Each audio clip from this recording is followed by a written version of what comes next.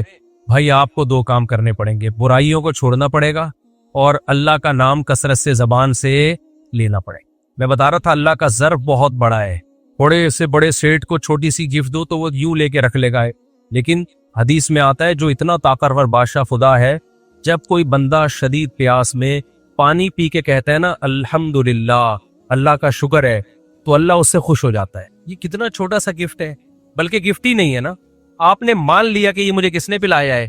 میرے اللہ نے۔ اللہ تیرا شکر ہے۔ کافر یہ کام نہیں کرتا، ہندو یہ کام، وہ پیے گا اور سیراب ہو جائے گا اور ایک رپورٹ پیش کرے گا کہ شدید پیاس میں اتنے گلاس پانی پینے سے پیاس گھٹ جاتی ہے، اور جب پانی ہماری باڈی میں جاتا ہے تو بلڈ کو یہ فائدہ ہوتا ہے اور یہ چیزیں ہوتی ہیں۔ اس سے پتہ چلتا ہے کہ واٹر ہماری صحت کے لیے بہت مفید، اور مزید رپورٹ پیش کرے گا کہ اس کمپنی کا پانی پیا کریں، اس کمپنی کا پانی نہ پیا۔ اس سے آگے نہیں بڑھے گا۔ مسلمان کو جب پیاس لگتی ہے اور پانی پیتا ہے تو کیا کہتا ہے؟ الحمدللہ الذی اطعمنا وسقانا، کھانا کھاتا ہے، پانی پیتا ہے، تمام تعریفیں اس اللہ کے لیے ہیں جس نے ہمیں کھلایا۔ شدید بھوک میں کیسا مزہ آتا ہے، تبھی میں کہتا ہوں روزے رکھا کرو، افطاری کا بڑا مزہ ہے۔ جب دسترخوان پہ انسان بیٹھتا ہے نا، اللہ کے لیے بھوکا پیاسا ہو کے جب بیٹھتا ہے، کتنا مزہ آتا ہے، اس کھانے کی میں الگ ہی روحانیت ہوتی ہے۔ ہمارے ایک دوست پشاور میں بوڑھے آدمی، گپ شپ ہو رہی تھی ان سے، اب تو لوگ آٹو پہ آ گئے، میں کہیں بیٹھتا ہوں تو آٹومیٹیکلی 4 شادیاں شروع کر دیتے ہیں، میں نہیں بھی چھیڑ رہا ہوتا شروع، تو میں وہاں بیٹھے ہوئے بزرگ سفید داڑھی والے، روس کے دور میں افغانستان میں بڑا جہاد کیا انہوں نے، تو کسی نے بات چلا دی کہ جی 4 شادیاں ہو، بابا جی آپ بھی 4 شادیاں کرو، تو انہوں نے کہا مولوی صاحب مزہ اللہ نے خدا کی قسم صرف 2 چیزوں میں رکھا ہے۔ ایسے جذبے کے ساتھ کہا نا انہوں نے کہ ہم اپنے آنسو نہیں روک سکے، اتنے جذبے کے ساتھ انہوں نے کہا ایک اللہ کی راہ میں لڑنے میں، جب خدا کے لیے انسان لڑتا ہے نا اللہ کی راہ میں، وہ منظر ہی الگ ہوتا ہے، اللہ کو کیسا پیار آتا ہے نا، یہ بندہ جان ہتھیلی پہ رکھ کر میری خاطر لڑ رہا ہے۔ اور دوسرا کہا جب شدید بھوک اور پیاس میں افطاری کا دسترخوان لگاؤ، اس وقت جو کھانے میں مزہ آتا ہے وہ مزہ، اور اللہ کی راہ میں لڑنے میں مزہ، اس کے علاوہ دنیا کی کسی تیسری چیز میں مزہ نہیں ہے۔ میں نے کہا بالکل صحیح کہا، بالکل صحیح، افطاری میں بڑا مزہ ہے، کیسا مزہ آتا ہے بھوکا پیاس، ویسے بھی آپ بھوک پیاس میں کھاؤ، وہ روحانیت تھوڑی آتی ہے، اس میں روحانیت تھوڑی آتی ہے۔ تو جب کھاؤ، جب پیو، جب نعمتوں سے لطف اندوز ہو، فوراً کس کی تعریف کرو؟ اللہ کی۔ اے اللہ ہم اس قابل نہیں، ہمارے کون سے ایسے اعمال ہیں جو ہمیں پیاس میں ٹھنڈا پانی ملے؟ میرے بھائی ہم نے کیا کیا اللہ کے لیے؟ اے اللہ تیرا فضل ہے، تیرا احسان ہے، تیرے احسانات میں نعمتوں میں ڈوبے ہوئے ہیں، جو تو ہمیں بھوک میں کھلاتا بھی ہے اور پیاس میں پلاتا بھی ہے، اور یہی نعمت کافی ہے۔ اس شکر کا فائدہ یہ ہوگا ڈپریشن سے نکلو گے۔ میرے پاس بحریہ ٹاؤن میں پلاٹ کیوں نہیں ہے، میرے پاس گاڑی کیوں نہیں ہے، میرے پاس یہ کیوں نہیں ہے؟ او بھائی شدید پیاس میں تجھے پانی مل رہا ہے، جس دن یہ پانی بند ہوا نا تو سارے پلاٹوں کو تو بھول جائے گا۔ شکر ادا کر، تیری صحت ہے، پانی پی رہا ہے، تو بھوک میں تجھے کھانا مل رہا ہے، اس پہ اللہ کا شکر ادا کرو، بہت بڑی نعمت ہے، تھوڑی نعمت نہیں ہے۔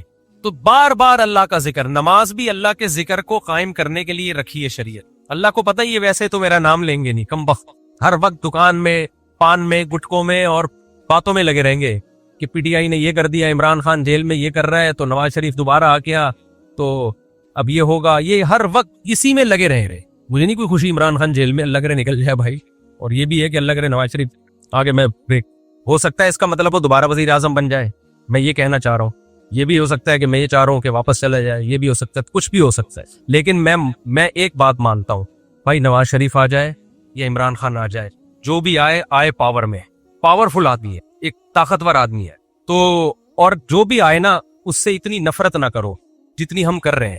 دیکھو جب تک کوئی وزیر اعظم نہیں بنے نا، وہ ایک سیاسی لیڈر ہے، جو مرضی کرو، جب بن جائے تو ملک کا فائدہ اسی میں ہے کہ سب مانے اس کو، چاہے وہ عمران خان ہو، چاہے وہ نواز شریف ہو، چاہے وہ زرداری ہو، جب بن جائے تو پھر اسلام کے حکام کیا ہو جاتے ہیں؟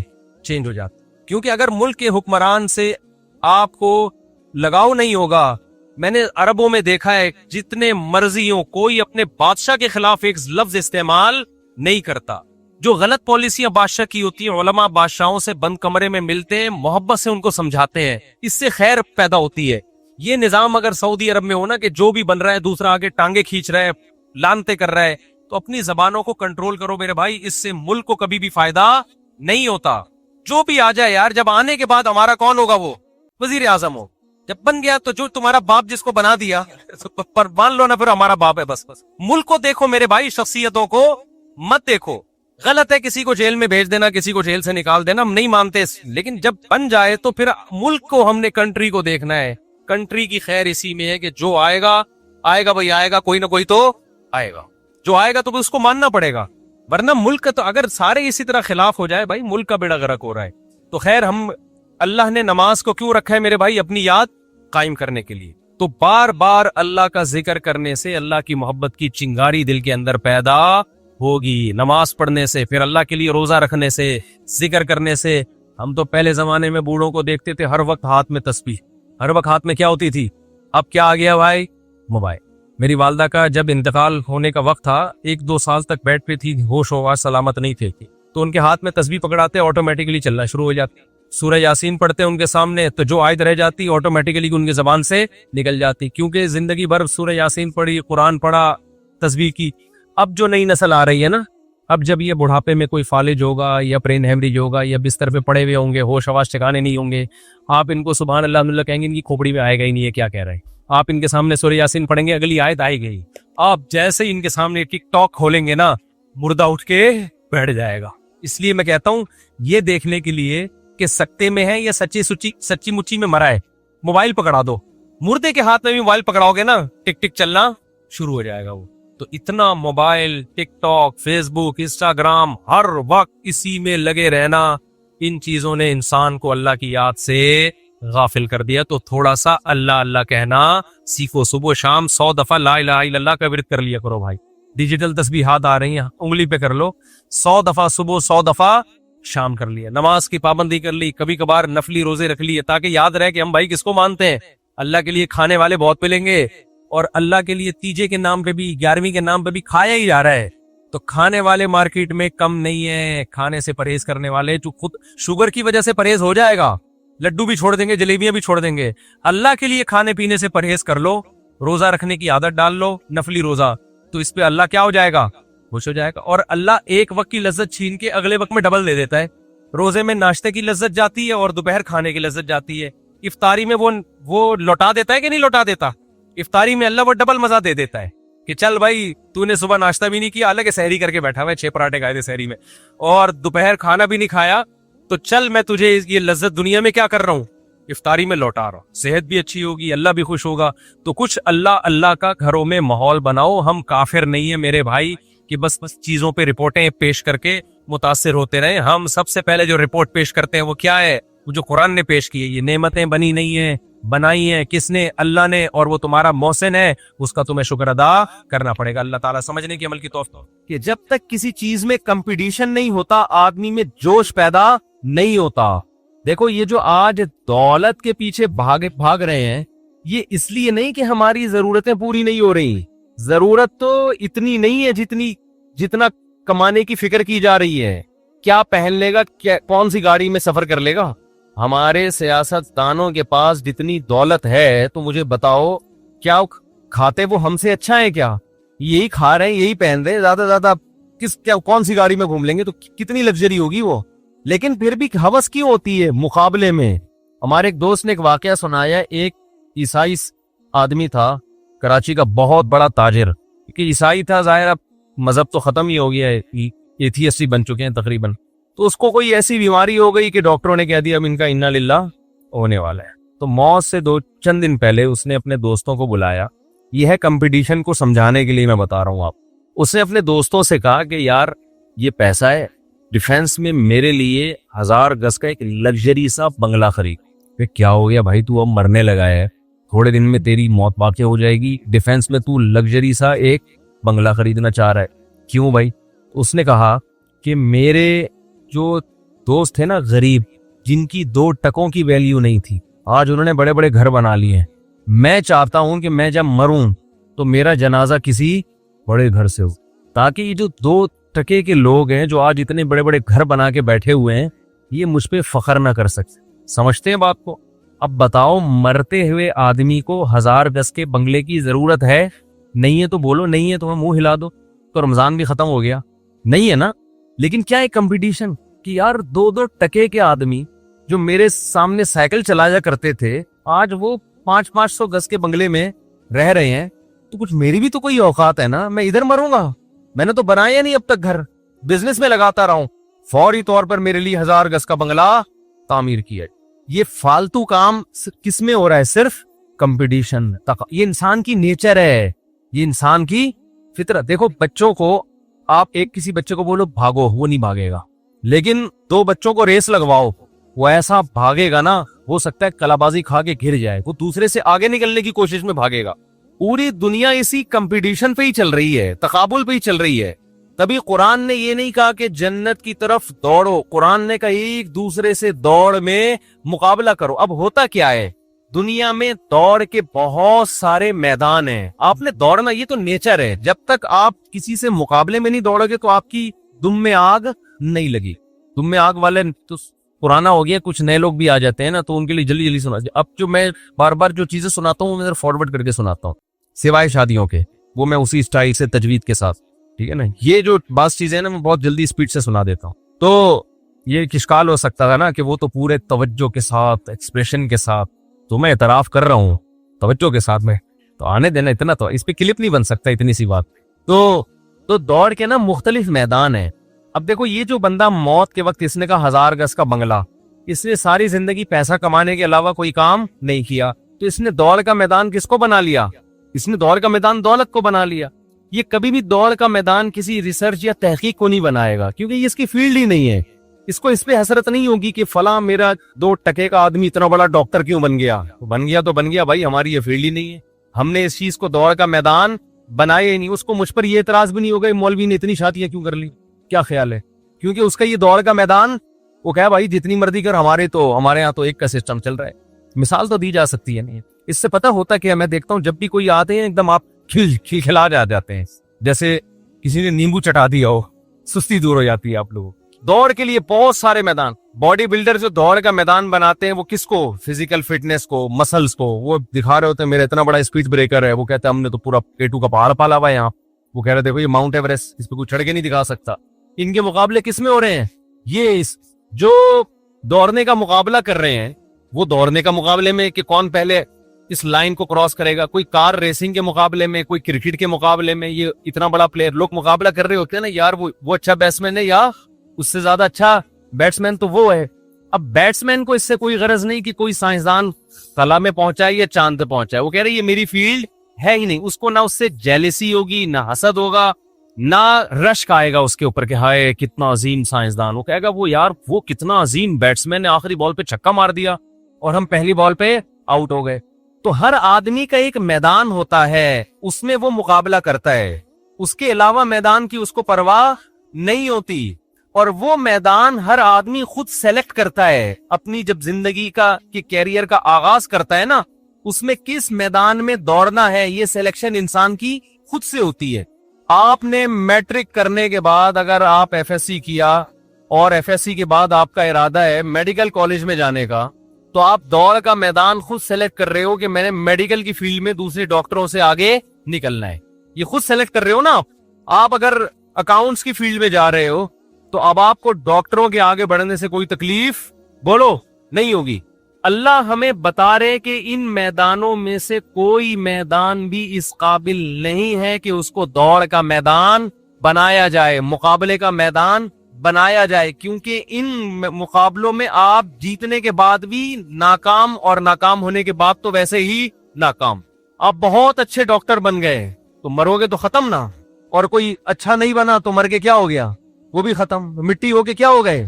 ختم. تو اصل میدان آپ نے کس کو بنانا ہے؟ قرآن کہہ رہے آخرت کو. اب آپ پوچھ سکتے ہیں کہ اللہ میڈیکل سائنس کا میدان تو ہمیں نظر آتا ہے، یہ والا میدان ہے بھائی، ہم نے ڈاکٹر بننا ہے فلاں سے بھی آگے نکل جانا ہے، ہم نے حکیم بننا ہے تو فلاں سے بھی کو بھی کراس کر دینا ہے، ہم نے باڈی بلڈر بننا ہے تو وہ ایک ہے جو جس کے اسپیڈ بریکر بہت بڑے بڑے بن چکے ہیں تو ہم K2 کی پہاڑیاں بنا لیں گے. تو یہاں تو میدان سمجھ میں آتا ہے نا. کیا ہو گیا؟ تو آخرت کا میدان کون سا میدان ہے بھائی؟ اگر ہے تو اللہ ہمیں بتا دے تو ہم چاہو اس میں آگے جائیں گے. تو اللہ نے بتایا وہ میدان کوئی سلیکٹڈ میدان نہیں ہے. انہی میدانوں میں سے کسی بھی میدان کو سلیکٹ کرو اور نیت کیا کر لو؟ آخرت. تو وہ کون سا میدان بن جائے گا؟ بولتے کیوں نہیں؟ آخرت بن جائے.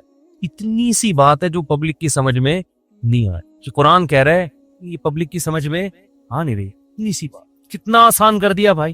اس کا فائدہ یہ ہوگا کہ آپ ہار بھی گئے تو اللہ کی نظر میں جیت گئے. سمجھتے ہو نا؟ دوسرا فائدہ یہ ہوگا آپ کبھی غلط چیز کو ہدف نہیں بناؤ. مثال کے طور فلم انڈسٹری میں آپ اللہ کے لیے آگے بڑھنے کی کوشش نہیں کرو کہ یار وہ اتنا بڑا ہیرو بن گیا تو میں جنت کے حصول کے لیے اس سے بھی بڑا ہیرو بن کے دکھاؤں گا. بھائی ہیرو بننے سے اللہ خوش، ڈاکٹر بننے سے تو ہو جائے گا کہ تو لوگوں کی زندگیاں بچائے گا. ہیرو بننے سے اللہ خوش نہیں ہو. ہم جب بچے تھے ٹی وی دیکھتے تھے نا تو بڑے بڑے فلم اسٹار آ کے بتا رہے تھے اللہ کا بڑا فضل ہے کہ اللہ نے مجھے اس مقام تک پہنچایا. ہم لوگ اب تبلیغ والوں سے کچھ اور سنتے تھے کہ ٹی وی دیکھنا حرام ہے، فلموں میں جانا حرام ہے. ہم کہتے تھے یار یہ عجیب قسم کا آدمی تو گناہ بھی کر رہا ہے، ہمیں بھی گناہ گار کر رہا ہے. ہم تو توبہ استغفار کر کے ڈرامہ دیکھ رہے ہو. ڈرامے بھی اس زمانے کے ایسے دوپٹے لیے ہوئے اور اتنی اچھی اچھی باتیں، آدمی مسلمان ہو جائے کلمہ پڑھ لے، اور اس وقت علماء کہتے تھے وہ حرام ہے. حیرت، یعنی کتنا زمانہ چینج ہو گیا ہے. تو ہمارے ایک دوست نے پرانے زمانے کے ڈرامے کا کلپ دکھایا 83 کا. وہ دوست بھی یہاں بیٹھے ہوئے ہیں. اتنی اچھی اچھی باتیں ہو رہی ہیں، ایسا لگ رہا ہے کہ ممبر پہ کوئی بیان کر رہا ہے. ماں بیٹی کو سکھا رہی ہے شوہر کا احترام. عجیب سی بات ہے یا نہیں؟ ماں بچی کو کیا سکھا رہی ہے؟ شوہر کا احترام. ساس سے کیسے بات کی جاتی ہے، تمیز سکھا رہی. تو یہ چیزیں ہم مارکیٹ میں کیا چل رہی ہیں؟ شوہر. تو وہ اس زمانے میں تو اس کو ہم سبھی کہتے تھے حرام ہے. اگر وہ زمانہ وہ لوگ یہاں آج کا دور دیکھ لیں تو اس کو شاید کہیں کہ بھئی یہ تو فرض ہیں اس کے مقابلے میں. تو ہم اس وقت یہ دیکھتے تھے کوئی فلم ایکٹر ہے نا وہ بتا رہا ہوتا تھا یہ اللہ کا بڑا فضل ہے کہ مجھے اللہ نے یہاں تک پہنچایا. ہم کہہ رہے تھے اللہ کا فضل کہاں سے ہو گیا بھائی تیرے اوپر؟ بھائی یہ تو اللہ کا قہر لگتا ہے، یہ عذاب لگتا ہے. کیونکہ پاکستان میں نا میری تو اب ملاقات اداکاروں سے بھی ہوتی ہے، گلوکاروں سے بھی ہوتی ہے. تو کچھ ملاقاتیں کر کے اندازہ ہوتا ہے کہ پاکستان میں گلوکار، فنکار، اداکاروں کو زیادہ سوائے ان کے جو میرا بیان سن رہے ہیں ان کے علاوہ کو زیادہ کوئی یہاں پروٹوکول ملتا نہیں ہے. یہ خوشی کی بات ہے، ٹھیک ہے نا. بہت سو کو یہ فیلڈ پھر بالآخر چھوڑنی پڑتی ہے. یہ اللہ کا فضل ہے ہمارے اوپر کہ اللہ نے یہاں روشن مستقبل رکھا نہیں ہے.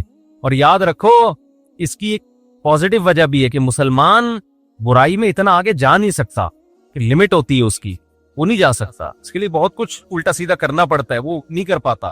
کچھ کر بھی لیتے ہیں. تو جب آپ آخرت کو میدان بناؤ گے تو آپ سب سے پہلے ایسے راستے کو کبھی سیلیکٹ کرو گے ہی نہیں جس سے آخرت کا فائدے کے بجائے نقصان ہو رہا ہے. میں اکثر ایک مثال لیتا ہوں ایک حدیث کی. نبی صلی اللہ علیہ وسلم نے ارشاد فرمایا، ایک صحابی درخت لگا رہے تھے، آپ صلی اللہ علیہ وسلم نے فرمایا اس درخت کی عمر تمہاری عمر سے لمبی ہو سکتی ہے، او کما قال صلی اللہ علیہ وسلم. یعنی تم پلان کر رہے ہو 5 سال کا درخت تو 5 سال بعد پھل دے گا نا، اور تمہیں تمہاری زندگی کا کوئی بھروسہ نہیں. آج سو صبح نہ اٹھو. اتنی لمبی لمبی امیدیں ہیں بھائی، اتنی لمبی لمبی امید. اس حدیث سے ہمیں کیا میسج ملتا ہے؟ گویا ہمیں زمین کو آباد نہیں کرنا چاہیے. یہی میسج مل رہا ہے نا بھائی. کل کی خبر نہیں اور پلاننگ ہو رہی ہے 5-5 سال کی. میسج تو یہی مل رہا ہے، درخت نہیں لگانا چاہیے. اب کوئی درخت لگا رہا ہو، آپ جا کے یہ حدیث ریفرنس کے ساتھ پیش کرتے ہو اس کو. چیپٹر نمبر بخاری حدیث نمبر 3 فلاں، حدیث نمبر 3 ایسا ہے نہیں نمبر کہیں آپ دیکھیں. ایک میں فرضی بتا رہا ہوں، کتاب کے ریفرنس کے ساتھ وہ بندہ درخت لگا رہا ہے. جو آج کل ہو رہا ہے نا وہ یہی ہو رہا ہے. جو آج کل کے نئے نئے اسکالرز آ رہے ہیں وہ یہی کر رہے ہیں. درخت لگا رہا ہے. آپ نے بولا کہ حدیث میں آتا ہے درخت مت لگاؤ. کون سی حدیث ریفرنس؟ دیکھو صحابی لگا رہے تھے، نبی نے اس عمل کو پسند نہیں کیا. وہ کہے گا بھائی میں علماء سے پوچھتا ہوں. یہی تو مسئلہ ہے تم لوگوں کا. مولویوں کے پاس میں حدیث دکھا رہا ہوں، تم کس کے پاس جا رہے ہو؟ مولویوں. امام ابو حنیفہ سے پوچھو گے اس کا مطلب کیا ہے. یہی تو شخصیت پر ریفرنس پیش کر رہا ہوں. میں کیا پیش کر رہا ہوں؟ یہ پٹی بھی چلا دی ہے میں نے. اچھا اسی حدیث کا جواب نیچے ڈسکرپشن میں ہوگا، وہ پٹی اڑا دی ہوگی. ٹھیک ہے نا، وہ پٹی کیا کی ہوئی ہوگی؟ اڑا دی ہوگی. تو ادھورا علم خطرہ ایمان. آج کل کے جو نئے نئے اسکالرز آ رہے ہیں نا یوٹیوب پہ، جن کے لوگ ریفرنسز سے بڑے متاثر ہوتے ہیں، ان میں اکثر، سب نہیں، ان میں اکثر ادھوری بات کرتے ہیں، پوری بات نہیں کرتے. آدھی بات جو ان کے مسلک کو پروموٹ کر رہی ہوگی، اور نعرہ یہ لگاتے ہیں کہ ہم مسلک پرست نہیں ہیں، ہم صرف قرآن و سنت کو مانتے ہیں. دوسری حدیث میں آتا ہے، بخاری مسلم کی حدیث ہے، آپ صلی اللہ علیہ وسلم نے فرمایا جس نے درخت لگایا اور مر گیا. جب بھی میں کہتا ہوں نا مر گیا, مجھے وہی یاد آتا ہے نیپال کے نہیں جو زندہ ہو کے آ گئے تھے, مر گیا تو مر گیا, وہ سچی مچی کا مر گیا, دوبارہ زندہ نہیں ہوا. تو آپ صلی اللہ علیہ وسلم نے فرمایا جب تک چرند پرندی اس درخت سے کھائیں گے اس کو قبر میں ثواب ملے گا. دیکھو دو متضاد آرڈر ہیں, ایک میں درخت لگانے کی حوصلہ شکنی کی جا رہی ہے, ایک میں درخت لگانے کی بہت زیادہ فضیلت, حالانکہ میدان تو ایک ہی ہے. کیا خیال ہے بھائی, میدان کیا ہے ایک, لیکن نیت سے میدان کیا ہو رہا ہے, چینج ہو رہا ہے. وہ درخت لگا رہے ہیں اپنے لیے, تو اپنے لیے کون سوچتا ہے بھائی؟ نبی کی سیرت ہمارے سامنے ہے, ہمارے لیے کیا ہے؟ نبی صلی اللہ علیہ وسلم نے فرمایا میری مثال کراکب استظل تحت شجرۃ, اس مسافر کی طرح ہے جو درخت کے نیچے آرام کرنے کے لیے تھوڑی دیر کے لیے لیٹ گیا اور یہاں سے جانا ہے آگے. کیا پلاننگ؟ ایک پلاننگ وہ ہوتی ہے جو کس کے لیے ہوتی ہے؟ آخرت کے لیے. اس پلاننگ میں ناکامی نہیں ہے. تو قرآن یہ کہہ رہا ہے کہ پلاننگ کرو, اور اس کس کے لیے؟ آخرت کے لیے. مغفرۃ من ربکم وجنہ, اور اس میں ایک دوسرے سے آگے بڑھنے کی کوشش کرو, مقابلہ کرو, دوڑ لگاؤ ایک دوسرے سے. الف لام را تلک آیات, جو سورت شروع ہوتی ہے تلک آیات الکتاب الحکیم, اللہ اس سورت کا انٹروڈکشن کروا رہے ہیں کہ یہ حکمت والی کتاب کی آیات ہیں, اس کو معمولی نہ سمجھو. حکمت کا مطلب بڑا پرمغز کلام ہے یہ, اور ایسی عقل مندی کی باتیں ہیں, عقل کو اپیل کرنے والی باتیں ہیں جو انسانیت کے لیے بہت ضروری ہیں. تو اللہ نے انٹروڈکشن شروع کیا کہ میری کتاب کو اور اس سورت کی آیات کو ہلکا نہ سمجھو. تل کا آیات, تل کا ہاتھ سے اشارے کے وقت, یہ آیات ہیں کتاب حکیم کی, حکمت والی کتاب کی. وہ آیات کیا شروع ہوتی ہیں؟ سب سے پہلے اللہ نے اپنے پیغمبر صلی اللہ علیہ وسلم کی رسالت کو ثابت کیا کہ دیکھو محمد صلی اللہ علیہ وسلم تمہیں دین کی طرف بلا رہے ہیں, نبی ہونے کا دعویٰ کیا تو لوگوں کو اس پہ تعجب ہو رہا ہے. وہ کیا تعجب ہے؟ اکان للناس عجبا, کیا لوگوں کو اس بات پہ عجب ہے, تعجب ہے, ان اوحینا الی رجل منہم, کہ ہم نے انہی میں سے ایک مرد کا انتخاب کر کے, ایک انسان کا انتخاب کر کے اس پر وحی نازل کرنا شروع کر دی. اس میں کون سی تعجب کی بات ہے؟ ہمیشہ سے پیغمبر انسانوں میں ہی آتے رہے ہیں, اور پھر ان کی تعلیمات کتنی اچھی ہیں, ان تعلیمات پہ تمہیں تعجب ہو رہا ہے. وہ تعلیمات کیا ہیں؟ انذر الناس, کے لوگوں کو ڈراؤ. کن لوگوں کو؟ برے لوگوں کو ڈراؤ جو برائی کرتے ہیں, ظلم کرتے ہیں, بیٹیوں کو زندہ دفن کرتے ہیں, شرک کرتے ہیں. وبشر الذین آمنوا, اور جو آپ کی باتوں پہ ایمان لائیں ان کو خوشخبری سناؤ اور ان کو بتاؤ ان لہم قدم صدق عند ربہم, کہ تمہارے رب کے پاس تمہارے عمل کا بہترین بدلہ ہے, جو اچھا عمل کرو گے اس کا بدلہ پاؤ گے. یہ اسلام کی بنیادی تعلیمات ہیں جو دنیا میں کسی کے پاس نہیں. دنیا میں ہر قوم آخرت کا انکار کرتی ہے, ہر قوم آخرت کی منکر ہے. جو آخرت کے اقرار بھی کرتے ہیں تو وہ اس طریقے سے نہیں کہ جو نیچر کو اپیل کرے, جس میں ڈیٹیل ہو, معلومات ہو. تو اسلام نے یہ دعویٰ کیا ہے کہ بھئی مرنے کے بعد ختم نہیں ہو جاتے, تمہیں قیامت کے دن حساب و کتاب دینا ہے, پورا بدلہ ملے گا تمہارے اچھے اعمال کا بھی اور برے اعمال کا بھی. تو اللہ کہتے ہیں اس بات سے لوگوں کو تعجب ہو رہا ہے, حالانکہ یہ کوئی تعجب والی بات نہیں ہے. یہ تو پیغمبروں کا کام ہی یہی ہے کہ لوگوں کو جنت کے ذریعے موٹیویٹ کریں اور جہنم کے ذریعے ڈی موٹیویٹ کریں برے اعمال میں. تو لوگوں کو اس پہ تعجب ہو رہا ہے, اور تعجب یہاں تک پہنچا قال الکافرون, کافر کہنے لگے ان ھذا لساحر مبین, یہ جو ہے محمد صلی اللہ علیہ وسلم یہ جادوگر ہیں کھلے ہوئے. کیونکہ جب یہ قرآن کی آیتیں پیش کرتے ہیں لوگوں کے دل پگھلنا شروع ہو جاتے ہیں, قرآن میں اتنی اٹریکشن ہے, لوگ مائل ہونا شروع ہو جاتے ہیں. تو یہ جادو ہے, یہ قرآن کی تعلیمات کی پاکیزگی نہیں ہے, اور یہ محمد صلی اللہ علیہ وسلم کے سچے ہونے کی دلیل نہیں ہے. یہ جو جادو ہے جس کے کرشمے یہ دکھا رہے ہیں. تو قرآن ایک شکایت کر رہا ہے کہ دیکھو ایسی پاکیزہ تعلیمات پہ کیا کہہ رہے ہیں کہ یہ جادوگر ہے. پھر اللہ کہتے ہیں ان ربکم اللہ, تمہارا رب وہ اللہ ہے, الذی خلق السماوات, جس نے آسمانوں کو بنایا. محمد صلی اللہ علیہ وسلم تو اس رب کی طرف تمہیں دعوت دے رہے ہیں, تم اس رب کو بھول گئے ہو. تو اس لیے اس توحید کی طرف اللہ آتے ہیں جو رسالت کا بنیادی مقصد ہے. رسالت کا بنیادی مقصد یہ نہیں کہ نبی لوگوں کو اپنا غلام بنائے, رسالت کا مقصد یہ ہے کہ مخلوق کی غلامی سے نکال کے اللہ کی غلامی میں لے کر آئے. تو اللہ کہہ رہے تمہارا رب وہ خدا ہے جس نے آسمانوں اور زمین کو بنایا, اس کے وجود پر بھی ایمان لاؤ اور اس کے ساتھ ان پتھروں کے بنے ہوئے بتوں کو شریک نہ کرو. اس لیے اللہ اپنا انٹروڈکشن کرواتے ہیں ان ربکم اللہ. اس میں ایتھیس لوگوں پہ بھی رد ہے جو کہتے ہیں کائنات خود بخود بن گئی, اللہ بتا رہے ہیں اتنے بڑے بڑے آسمان، زمین اور سورج اور چاند کا نظام جس کا آگے تذکرہ آ رہا ہے، یہ کیسے خود بخود بن سکتا ہے؟ ان ربکم اللہ، بے شک تمہارا رب وہ اللہ ہے، الذی خلق السماوات والارض، جس نے آسمانوں اور زمین کو بنایا، فی ستۃ ایام، 6 دنوں میں۔ 6 دنوں میں تمام آسمانی کتابوں میں ہے کہ اللہ نے آسمان اور زمین کو 6 دنوں میں بنایا۔ کیسے بنایا یہ اللہ ہی بہتر جانتا ہے۔ یہ بھی ممکن ہے کہ 6 دنوں میں یہ نقشہ وجود میں آ گیا اور پھر کروڑوں سال اس میں تصرف ہوتے رہے ہوں، کچھ بھی ہو سکتا ہے۔ اور بعض علماء نے یہ بھی لکھا ہے کہ یہ 6 دن بھی ہو سکتا ہے زمین کے 6 دن نہ ہو، یہ اللہ کے علم کے 6 دن ہو، جو جیسے قیامت میں ایک دن 50,000 سال کا ہوگا تو ہو سکتا ہے وہ والے 6 دن ہو، واللہ عالم۔ ہمیں اس کی ڈیٹیل معلوم نہیں ہے، قرآن نے ہمیں پہلے بتا دیا ہے کہ کچھ آیتیں ایسی ہیں جو محکمات میں سے ہیں، کچھ متشابہات میں سے ہیں۔ متشابہات کو اللہ کے سپرد کر دو۔ تو بہرحال اللہ کہتا ہے میں نے 6 دنوں میں بنایا، کیسے ہی اللہ ہی جانتا ہے۔ ثم استوى علی العرش، پھر وہ عرش پر مستوی ہوا، کما هو لائق بشانہ، جیسے کہ اس کی شان ہے، اس کی تفصیل بھی ہمیں معلوم نہیں ہے۔ یدبر الامر، وہ تمام معاملات کی تدبیریں کرتا ہے۔ ما من شفیع الا من بعد اذن، کوئی سفارشی نہیں ہے مگر اللہ کی پرمیشن کے ساتھ۔ مشرکین مکہ یہ کہتے تھے کہ ہم اپنی مرضی کی زندگی گزاریں گے، اور جن بتوں کو ہم پوج رہے ہیں یہ بڑے بڑے بزرگوں کی مورتیاں ہیں۔ قیامت کے دن اگر قیامت واقع ہوئی اور جنت جہنم ہوا، جنت جہنم کا تصور صحیح ہوا، تو یہ بڑے بڑے بت جو ہیں جن پیروں کے نام پر ہیں وہ پیر ہمیں بخشوا دیں گے اللہ سے۔ تو اللہ نے کہا کہ کوئی اللہ کے ہاں سفارش نہیں کر سکتا مگر اللہ کی اجازت کے ساتھ۔ اللہ اجازت دے گا تو سفارش ہوگی، اور اللہ اجازت کن کو دے گا، کس کے لیے دے گا، یہ دوسرے مقام پہ اللہ نے بتا دیا کہ مشرک کے لیے اجازت نہیں ملے گی، اور مشرکوں کو اجازت نہیں ملے گی کہ سفارش کریں۔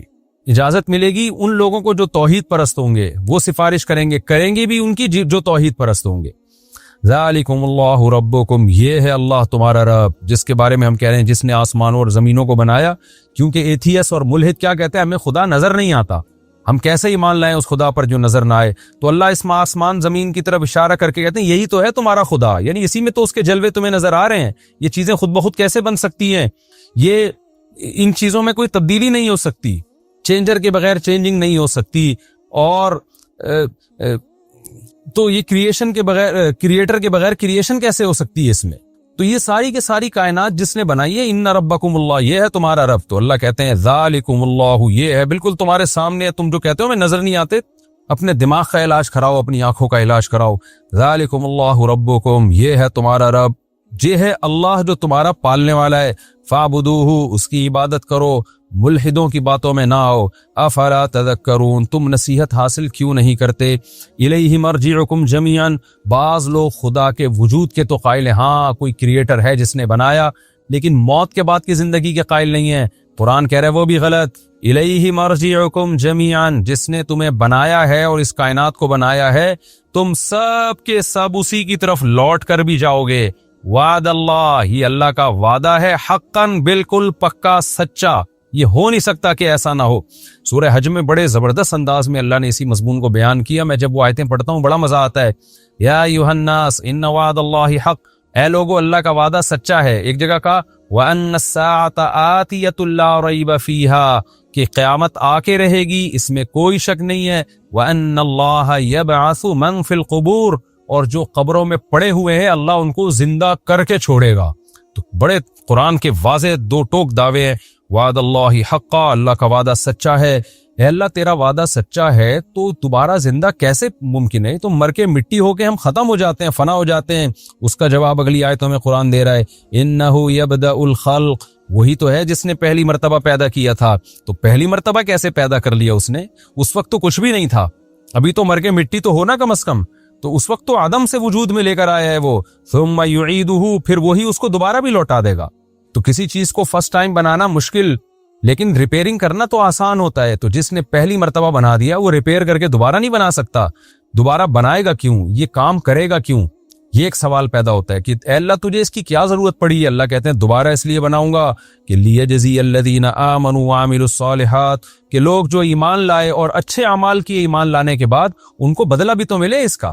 اس دنیا میں بدلہ نہیں ملتا، اس دنیا میں اچھے لوگ الٹے مظلوم بن کے زندگی گزار رہے ہوتے ہیں اور ظالم لوگ ترقی کر رہے ہوتے ہیں. تو اللہ کہتے ہیں یہاں نہیں حساب ملتا, یہاں انصاف نہیں ہوتا, میں دوبارہ زندہ کروں گا. لیجزی الذین آمنوا, تاکہ میں اچھا بدلہ دوں ان لوگوں کو جو ایمان لائے اور پھر انہوں نے اس بیس پہ اچھے اعمال بھی کیے, بالقسط, انصاف کے ساتھ. کیا مطلب؟ ان کے بدلے میں کمی نہیں ہوگی, باقی اللہ تو زیادہ بدلہ دیتا ہے. والذین کفروا, اور جو میری باتوں کا انکار کریں گے, آخرت کا انکار کریں گے, میرے وجود کا, میری توحید کا انکار کریں گے, لہم شراب من حمیم, ان کے لیے کھولتے ہوئے پانی کا مشروب ہے, وعذاب علیم بما کانوا یکفرون, اور جو یہ کفر کیا کرتے تھے نا میرے وجود کا, میری توحید کا انکار کیا کرتے تھے پیغمبروں کا, اس کی وجہ سے ان کو دردناک عذاب دوں گا میں. پھر اللہ اپنی دوبارہ قدرت کو بیان کرتا ہے, اپنے وجود کی, اپنی توحید کے دلائل بیان کرتا ہے. هو الذی جعل الشمس ضیاء, وہ اللہ ہی تو ذات ہے جس نے سورج کو ضیاء, روشنی بنایا. یہ خود بخود نہیں ہو گیا, سب کچھ آٹومیٹیکلی نہیں ہو گیا. 9 لاکھ سے زیادہ گنا بڑا سورج اور ایک ہائیڈروجن گیسوں کا مجموعہ اور بھڑکتی ہوئی آگ ہے جو لاکھوں کروڑوں سال سے آگ پھینک رہا ہے. یہ وہ اللہ ہے جس نے سورج کو ایسا بنایا. والقمر نورا, اور چاند کو بھی اس نے روشنی بنایا. ضیاء اور نور میں کیا فرق ہے؟ نور ایک ٹھنڈی سی روشنی ہوتی ہے, ضیاء کا مطلب روشنی ہے, اور کوئی فرق نہیں ہے اس میں. بعض لوگ جو یہ فرق کرتے ہیں کہ ضیاء اس روشنی کو کہتے ہیں جو اپنی ہو, اور نور اسے کہتے ہیں جو کسی اور سے لی ہو, تو یہ لغت میں ایسا کوئی فرق نہیں ہے. عربی زبان میں یہ بات کے لوگوں نے فرق کیا ہے. یہ الگ بات ہے کہ چاند کی اپنی روشنی نہیں ہوتی, لیکن قرآن یہاں اس مضمون کو بیان نہیں کر رہا کیونکہ قرآن کا ٹاپک سائنس نہیں ہے. عربوں کو اگر یہ بیان کر دیا جاتا نا قرآن کی اپنی روشنی نہیں ہے, سورج کی روشنی لیتا ہے, تو ایک نئی جنگ چھڑ جاتی. اس کو ثابت کرنے کے لیے پھر الگ دلائل دینے پڑتے. تو اس لیے اسلام نے ہدایت کے ٹاپک کو فوکس کیا ہے. دائیں بائیں اسلام اپنے ٹاپک سے ہٹا نہیں ہے, قرآن ٹاپک سے ہٹا نہیں ہے. کہ جو سائنسدانوں کا ٹاپک ہے وہ ان میں رہنے دو, میڈیکل سائنس کا جو موضوع ہے وہ انہیں اس پہ کام کرنے دو. اسلام تو آپ کو یہ بتا رہا ہے, قرآن تو یہ بتا رہا ہے کہ اس کائنات میں غور کرو, یہ آٹومیٹیکلی یہ چیزیں خود بخود نہیں ہو سکتی. والقمر نورا وقدرہ منازل, اور اس نے اس سورج کی, اس چاند کی منزلیں طے کر دی ہیں. بعض علماء نے کہا یہ ہو ضمیر دونوں کی طرف لوٹ رہی ہے, بتاویل کل واحد, کیا مطلب اس سورج کی بھی اور اس چاند کی بھی. اور بعض نے کہا نہیں چاند کی طرف لوٹ رہی ہے. تو دونوں تفسیریں صحیح ہو سکتی ہیں کیونکہ دونوں کی منزلیں بہرحال طے ہیں. تو اس چاند کی منزلیں طے کر دی. لتعلموا عدد السنین, تاکہ تم سالوں کا حساب معلوم کرو. یہ بھی خدا کے وجود کی دلیل ہے. یہ کائنات خود بخود بنی ہوتی تو اس میں اتنی بہترین مینجمنٹ نہ ہوتی. اب دیکھیں چاند ایک ایسا کیلنڈر ہے, لاکھوں سال سے انسانوں کو وہ دن گننے اور سالوں کا حساب رکھنے میں مدد دے رہا ہے. یہ تو اب ایپلیکیشن آ گئی ہے نا. اب دیکھیں چاند آپ جب دیکھتے ہیں, پہلی کا چاند ہوتا ہے بہت باریک, پھر تھوڑا بڑھتا ہے, پھر تھوڑا بڑھتا ہے, تو ہمیشہ سے لوگ اس کو دیکھ کے وقت کا اندازہ لگاتے ہیں. پھر سورج کے ذریعے سالوں کا اندازہ ہوتا ہے کہ سورج مشرق سے موو کرتے کرتے کرتے کرتے تھوڑا سا شمال کی طرف جاتا ہے, پھر شمال کے اینڈ میں آ کے دوبارہ جنوب کی طرف جانا شروع ہوتا ہے. تو جب یہ ایک دور مکمل ہوتا ہے تو پورا ایک سال ہو جاتا ہے. تو اللہ کہتے ہیں تم ان چاند اور سورج کی منزلوں سے سال کا حساب لگاتے ہو, والحساب, اور دوسرا حساب لگاتے ہو, یعنی سالوں کی گنتی بھی شمار کرتے ہو اور دیگر حساب کتاب بھی. جتنے آپ کے حسابات ہیں یہ سارے سورج اور چاند کی گردشوں پہ چل رہے ہیں. ورنہ انسان اس زمین پہ ہوتا اور یہ گردشیں نہ ہوتی تو ہمیں کیا پتا چلتا. یہ جو آج 24 گھنٹے کا ہم نے دن بنایا اور 365 دنوں کا ہم نے سال بنایا, اور پھر ان 24 گھنٹوں میں سے ہم نے ہر گھنٹے کے 60 ٹکڑے کر کے منٹ بنائے اور ہر منٹ کے 60 ٹکڑے کر کے سیکنڈ بنائے, تو سارا ٹائمنگ اور یہ نظام اس سورج اور چاند سے متعلق ہے. تو اللہ کہتے ہیں تمہاری ساری کیلکولیشن اس سے متعلق ہے. اگر یہ نہ ہوتا تو تم تو اندھے بہرے ہوتے, تمہیں پتہ ہی نہ ہوتا کہ اس وقت کیا ٹائم ہو رہا ہے, اس واقعے کو کتنے سال گزر گئے, کتنا دن گزر گئے, مہینہ کب کمپلیٹ ہوتا, یہ ساری چیزوں میں تم اندھے ہوتے. لیکن چونکہ انسان کو زمین میں اللہ نے احسن طریقے سے بسانا تھا, لہذا چاند اور سورج کو روکا نہیں گیا بلکہ ان کو گردشوں میں چلا دیا گیا ہے. لتعلموا, تاکہ تمہیں پتہ چلے, عدد السنین, سالوں کی گنتیاں پتہ چلیں اور حساب و کتاب پتہ چلے. ما خلق اللہ ذلک الا بالحق, کیسی خوبصورت آیت ہے یہ. اللہ کہتے ہیں میں نے یہ سب کچھ پیدا نہیں کیا مگر حق کے ساتھ. کیا مطلب؟ یہ بیکار نہیں ہے ساری چیزیں. جو لوگ اللہ پہ ایمان نہیں لے کر آتے, آخرت پر ایمان نہیں رکھتے, ان کی نظر میں یہ سب چیزیں خود بخود ہو رہی ہیں اور اس کا کوئی مقصد نہیں ہے. مقصد ہے کہ انسان انجوائے کرے. تو اللہ کہتے ہیں ایسا نہیں ہے, وہ بنا کے میں نے ایسے ہی چھوڑ دیا ہو تمہیں, یہ حق کے ساتھ ہے. حق کا کیا مطلب؟ متلبسا بالحق, ان کا ایک مقصد ہے. اس لیے بہت سے علماء یہاں حق کا ترجمہ کرتے ہیں کہ اس کی ایک ریزن ہے, بغیر ریزن کے نہیں کیا. وہ ریزن کیا ہے؟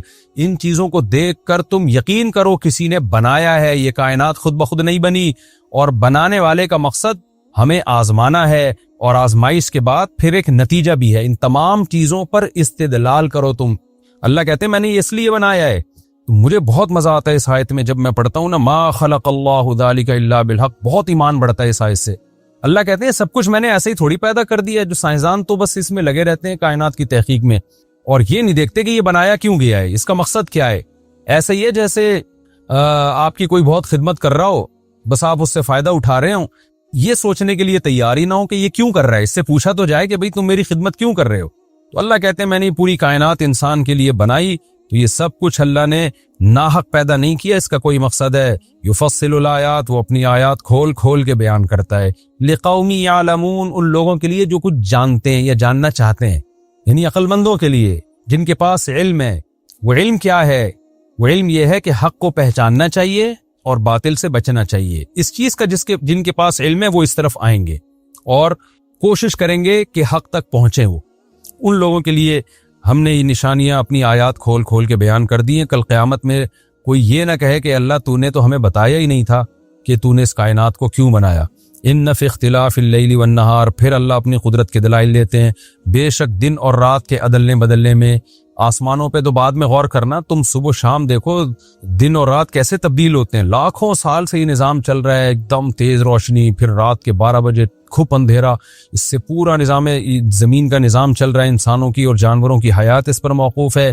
بے شک زمین دن اور رات کے اختلاف میں, وما خلق اللہ فی السماوات والارض, اور جو کچھ اللہ نے آسمانوں اور زمین میں پیدا کیا سب کے سب میں لآیات, بڑی بڑی نشانیاں ہیں, علامتیں ہیں خدا کے وجود کی, خدا کے توحید کی, پیغمبروں کے برحق ہونے کی, اسلام کے برحق ہونے کی, آخرت کی, جنت جہنم کی, ہر چیز کی بڑی بڑی نشانیاں ہیں. لقوم, ان لوگوں کے لیے, یتقون, جو تقوی اختیار کرنا چاہتے ہیں. اصل میں نشانیاں تو سب کے لیے ہیں, لیکن فائدہ ان لوگوں کو ہوگا جو سیدھے راستے پہ چلنا چاہتے ہیں. اس لیے اللہ نے متقین کا ذکر کیا. اور آگے اللہ فرماتے ہیں ان الذین لا یرجون لقاءنا, بے شک وہ لوگ جو ہماری ملاقات کی امیدیں ہی نہیں رکھتے. کچھ لوگ ایسے بھی ہیں, بہت سے لوگ ایسے ہیں جن کو کوئی امید ہی نہیں ہے, کہ وہ سمجھتے ہیں کہ مر کے مٹی ہو کے ختم ہو جائیں گے, ہماری اللہ سے ملاقات نہیں ہونے والی. جس کا نتیجہ کیا نکلتا ہے؟ وَرَضُوا بِالْحَيَاةِ الدُّنْيَا, وہ دنیاوی زندگی پر راضی ہو گئے. وَطْمَأَنُّوا بِهَا, اور اسی پر مطمئن ہو گئے. بس یہی ہمیں دنیا چاہیے, ہمیں نہیں, ہم مانتے ہی نہیں آخرت کو کہ کیا ہے. وَالَّذِينَ هُمْ عَنْ آيَاتِنَا غَافِلُونَ, اور وہ لوگ جو ہماری آیات سے غافل ہیں, تبھی تو ان کا یہ نتیجہ نکلا نا. اللہ کی آیات میں غور ہی نہیں کرتے, جس کے نتیجے میں وہ اس دنیا ہی کو سب کچھ سمجھ بیٹھتے ہیں. تو اللہ کہتے ہیں اولئک مأواہم النار, یہ وہ لوگ ہیں جن کا ٹھکانہ آگ ہے. بما کانوا یکسبون, اس عمل کے نتیجے میں جو یہ دنیا میں کیا کرتے تھے. وہ عمل کیا تھا؟ کفر. اللہ کی نعمتوں سے بہت فائدہ اٹھایا, لائف کو بھرپور انجوائے کیا, مگر ان نعمتوں کے دینے والے کے بارے میں کبھی غور نہیں کیا. اللہ کہتے ہیں ایسے لوگوں کا انجام بہت بھیانک ہے. اور اس کے برعکس جو ایمان لائے اور نیک اعمال بھی کیے انہوں نے, ان کا انجام بہت اچھا ہے. ان الذین آمنوا, بے شک وہ لوگ جو ایمان لائے, وعملوا الصالحات, اور پھر اچھے اعمال بھی کیے انہوں نے, یہدیہم ربہم, ان کا رب ان کی رہنمائی کرے گا. کہاں؟ جنت تک لے کر جائے گا ان کو. بِایمانہم, ان کے ایمان کی وجہ سے. تجری من تحتہم الانہار, ایسی خوبصورت بہشت ہوگی, جنت ہوگی جس کے نیچے نہریں بہتی ہوں گی. فی جنات النعیم, اور نعمت اور عیش کے باغات میں. اور وہاں بات بھی بڑی پاکیزہ ہوگی. وہ کیا ہوگی؟ دعواہم فیہا سبحانک اللہم, ان کا دعویٰ کیا ہوگا وہاں پہ, یعنی منہ سے جو بات نکالیں گے وہ کیا ہوگی؟ سبحانک اللہم, اے اللہ تو ہر عیب سے پاک ہے. یعنی اتنی خوبصورت جنت اور اتنی خوبصورت نعمتیں دیکھ کے کیا کہیں گے کہ اللہ تو ہر عیب سے پاک ہے. یہ جملہ کب استعمال کیا جاتا ہے؟ جب انسان بہت تعجب میں آتا ہے, بہت عجیب جب متاثر ہوتا ہے, تو کیا کہتے ہیں؟ سبحان اللہ, یعنی اللہ ہر عیب سے پاک ہے جس نے ایسی چیزیں بنا دی. تو وہاں تعجب سے کیا کہیں گے؟ سبحانک اللہم. اللہم کا مطلب ہے یا اللہ, اے اللہ. وتحیتہم فیہا سلام, اور ملاقات کے وقت ان کا تحیہ کیا ہوگا؟ دعا کیا ہوگی؟ سلام. جب آپس میں ملیں گے ایک دوسرے کو سلامتی کی دعائیں دیں گے، پھر گپ شپ لگائیں گے، اور جب ایک دوسرے سے جدا ہونے کا وقت آئے گا تو پھر اللہ کی نعمتوں کو یاد کر کے کہیں گے ان الحمد للہ رب العالمین، تمام تعریفیں اس اللہ کے لیے جو تمام جہانوں کا پالنے والا. یعنی یہ تعریفیں خود بخود ان کی زبان سے نکل رہی ہوں گی جنت کی نعمتوں کو دیکھ کر. یہ سورہ یونس کا پہلا رکوع تھا جو الحمدللہ کمپلیٹ ہوا. اس رکوع کا خلاصہ یہی ہے کہ اللہ تعالیٰ نے پہلے بتایا کہ لوگوں کو اس پہ تعجب ہو رہا ہے کہ ہم نے ایک بشر کو، ایک انسان کو پیغمبر بنا کے بھیج دیا اور وہ اتنی اچھی اچھی باتیں کیوں کر رہا ہے، یعنی وہ اتنی اچھی تعلیمات کیوں دے رہا ہے، اس پہ تعجب ہو رہا ہے. تو اللہ بتا رہے ہیں کوئی تعجب کی چیز نہیں ہے، کوئی اچھمبے کی چیز نہیں ہے، ہماری مرضی ہم جس کو پیغمبر بنائیں. تعجب تو اس پہ ہونا چاہیے کہ اللہ نے اپنے بندوں کی ہدایت کے لیے کسی کو بھیجا ہی نہیں، یہ تعجب کی بات ہے. بھیجا ہے یہ تو تعجب کی بات نہیں ہے. آج جو لوگ اسلام کے اگینسٹ ہیں وہ اس پہ تعجب کرتے ہیں کہ یہ کیوں بھائی، کوئی پیغمبر کیوں آ گئے. تو بھائی تعجب اس پہ ہونا چاہیے کہ خدا اور بندوں کا کوئی لنک ہی نہیں ہے آپس میں، کوئی نمائندہ ہی نہیں ہے، اللہ نے جو اپنا انٹروڈکشن کے لیے کسی کو بھیجا ہی نہیں ہے، یہ تعجب کی بات ہے. اور پھر اللہ نے اپنی توحید کے دلائل بیان کیے اس میں. یہ اس کا خلاصہ ہے.